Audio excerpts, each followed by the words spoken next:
Welcome back. So today we are going to study details about the vector analysis of electromagnetic theory. In To start with the vector analysis of the electromagnetic theory, we had to get a brief knowledge about the coordinate system that we generally use. So the coordinate system.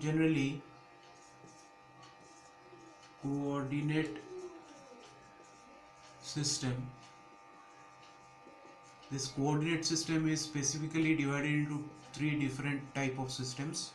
One we call Cartesian coordinate system. Next we have this one as cylindrical coordinate system, and we have spherical coordinate system. So basically these three type of systems we will use for our vector analysis.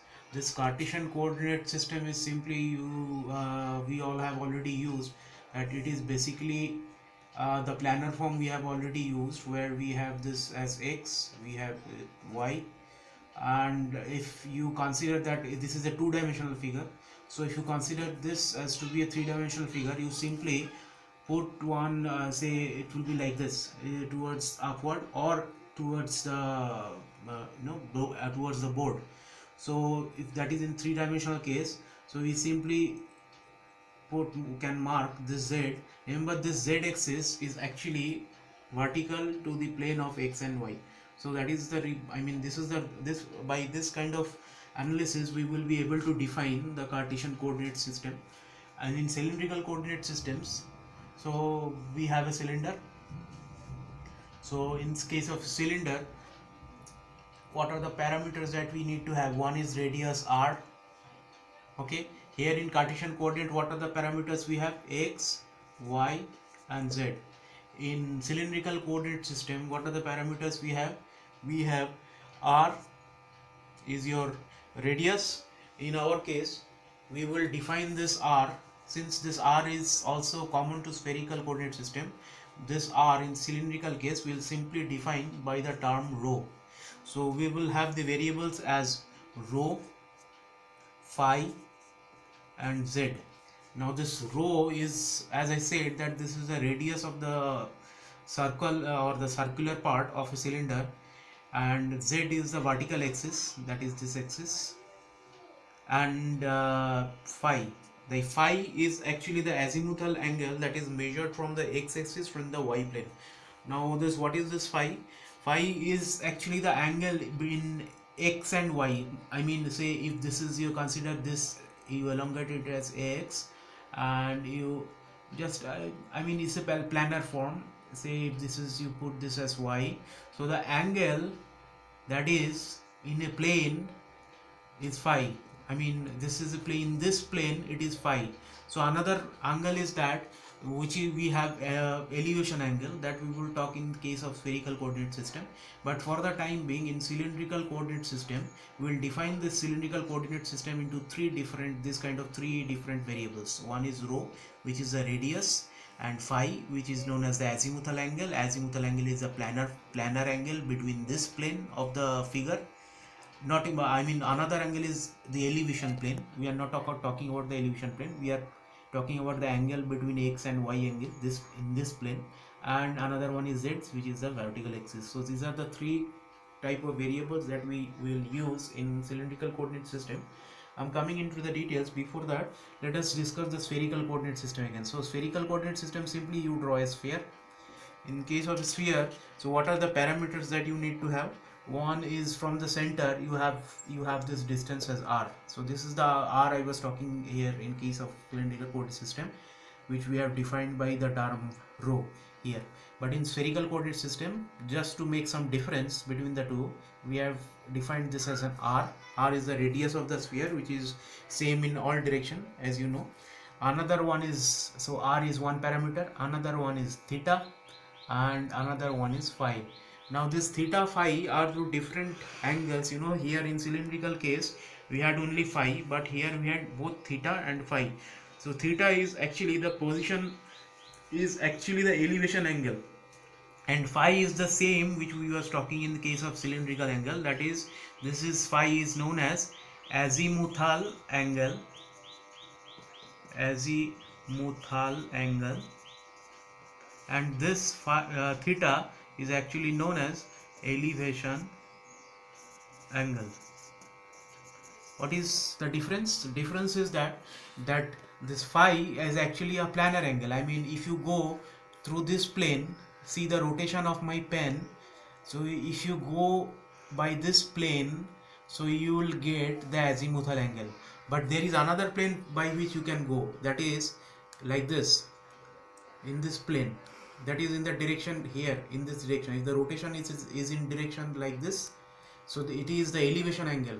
So this elevation angle is actually denoted by this theta, and this is the phi, which is known as the azimuthal angle. So next we come to the details of this Cartesian coordinate system 1, 2 and 3 in details, one by one. Let us go to that. Okay, so next we have this Cartesian coordinate system.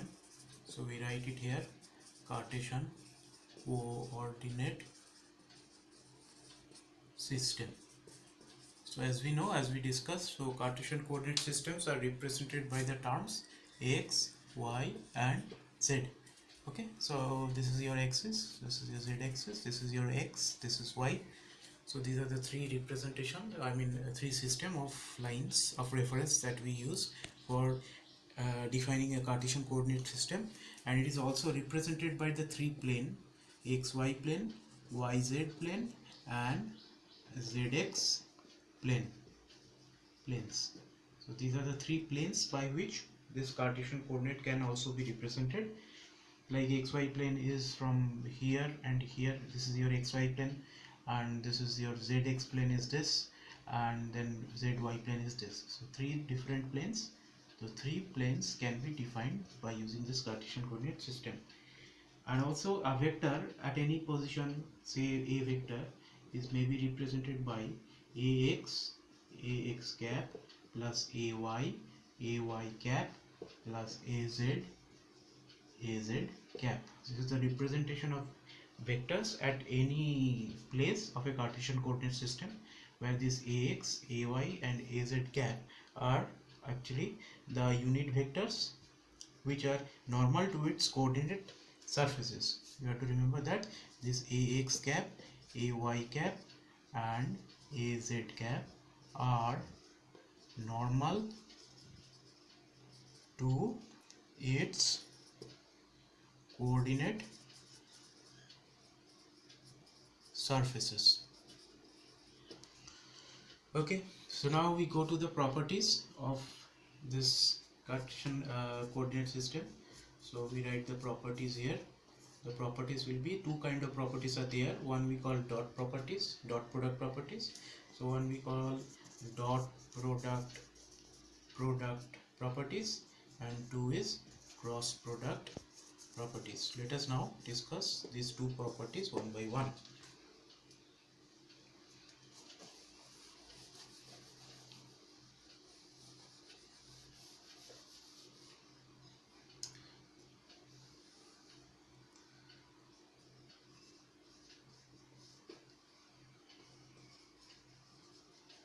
So properties are like, first we discuss the dot product properties. So this is your dot product properties. Dot product properties are like this. You can say that first one is ax cap dot of ax cap, that is both x and x are same here, so it will come to ay cap that is equal to az cap, a product of az cap, and that is equals to 1. So this is the first dot product property. And the next one is, if the this x and y are different, here both are x, if we put at y, this equals to ay az, this is equal to az dot of ax, so this is equals to 0. So these are the two dot product properties of Cartesian coordinate system. And if we can see the cross product properties, so cross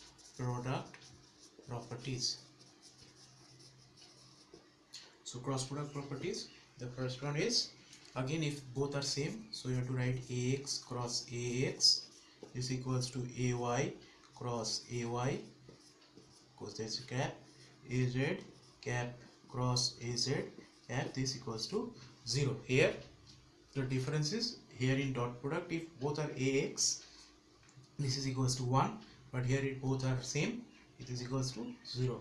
And the next one we have ax cross ay, that is equals to az, ax, ay and z, and here az cross ax, this is equals to ax, this is equals to ay.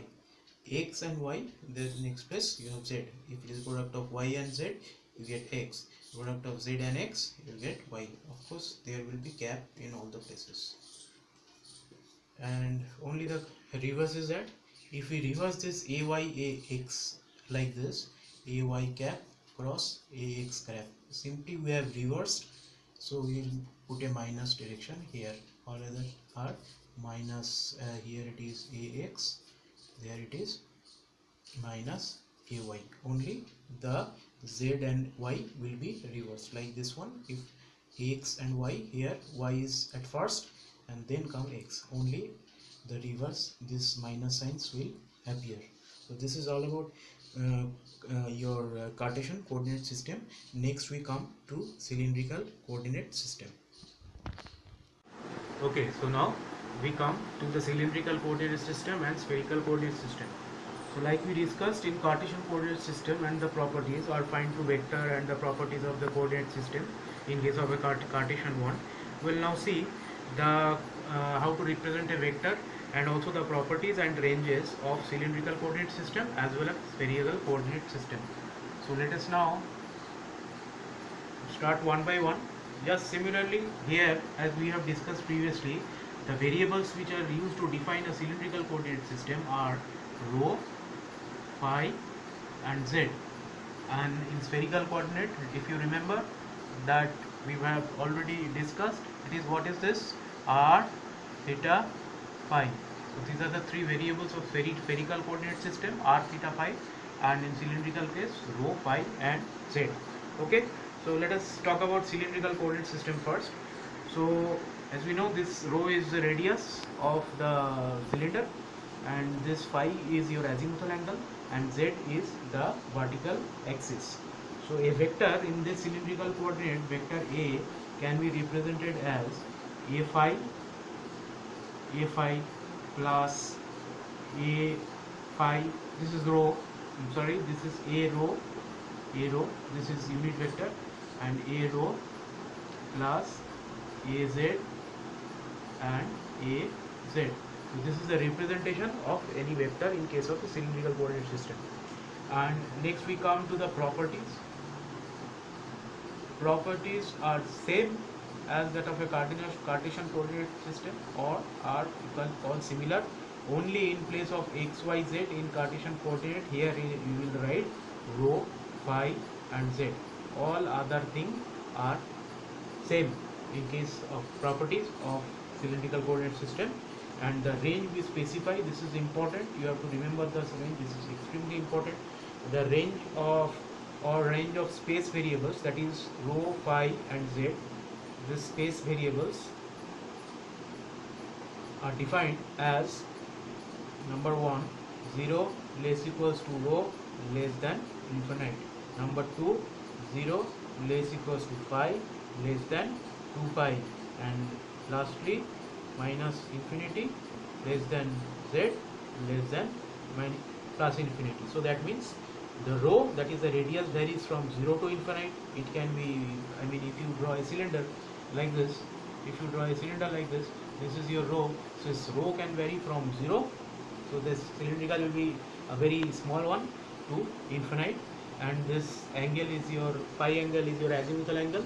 So this angle can vary from toward the full circle, that is 2 pi or 360 degree, and this z can varies from minus infinity to infinity. That is, if you take a central point, this cylinder can extend in this direction also, this cylinder can extend in this direction also. So if we consider it plus infinite, this you consider minus infinite. So this is the range of z. So next we come to the spherical coordinate system. We will simply write the details about spherical coordinate system.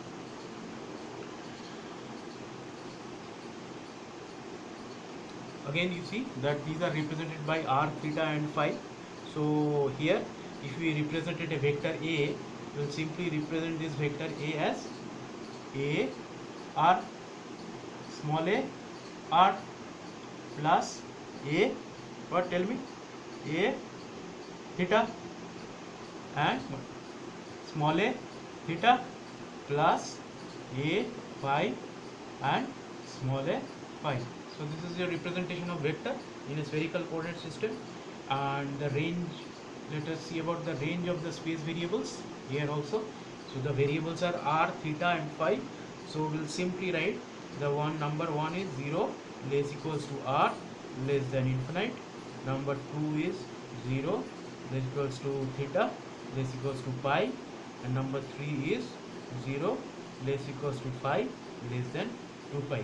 So that means r can vary from 0 to infinite again, like it was in the previous case. So theta is your here elevation angle. So elevation angle, if you draw the sphere here, so this is your vertical axis. So the angle that is extended from the vertical axis, that is this angle. As I said, this one is your azimuthal angle.